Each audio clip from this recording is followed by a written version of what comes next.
പ്രിയപ്പെട്ട യൂണിവേഴ്സ് അടക്കമുള്ള വിദ്യാർത്ഥിനികളെ, അധ്യാപകർ, ആയുർവേദ ദിനാചരണത്തിൻ്റെ ഭാഗമായി ചെറിയകുളം ഗ്രാമപഞ്ചായത്തിന് കീഴിൽ സംഘടിപ്പിക്കുന്ന ഒരു ബോധവൽക്കരണ സെമിനാറിനാണ് ഇവിടെ തുടക്കം കുറിക്കുന്നത്.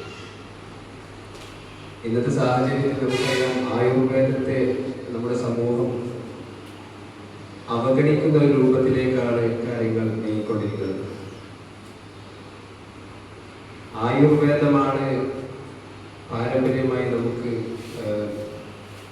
ആയുർവേദ മരുന്നുകളുമൊക്കെ നമ്മൾ പാരമ്പര്യമായി ഉപയോഗിച്ചു പോന്നിരുന്ന ഒരു കാലം ഉണ്ടായിരുന്നു. ഇപ്പം നമ്മളെല്ലാവരും ഇംഗ്ലീഷ് മരുന്നിലേക്ക് മാറുന്ന ഒരു സാഹചര്യമുണ്ട്.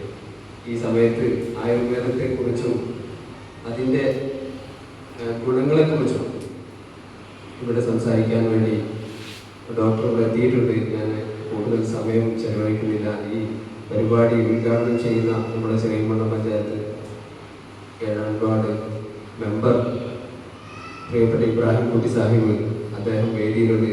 അദ്ദേഹത്തെ വിനയപൂർവ്വം സ്വാഗതം ചെയ്യുകയാണ്.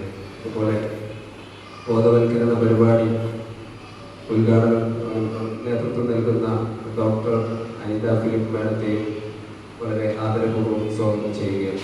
അതുപോലെ ഈ പരിപാടികൾ ആശംസ അർപ്പിക്കുന്ന പ്രിയപ്പെട്ട കരീം സാഹിബ്, അസി, നിസാർ സാർ, അതുപോലെ റഷീദ് ഫൈസി, റബീ സാർ അടക്കമുള്ള ടീച്ചേഴ്സ് അടക്കമുള്ള എല്ലാവരെയും വിദ്യാർത്ഥിനികളെയൊക്കെ ഇതിലേക്ക് സ്വാഗതം ചെയ്തുകൊണ്ട്, നന്ദി പ്രകാശിപ്പിക്കുന്ന യൂണിസ് അടക്കമുള്ളവരെ സ്വാഗതം ചെയ്തുകൊണ്ട് ഞാൻ എൻ്റെ വാക്കുകൾ ഉപസംഹരിക്കും.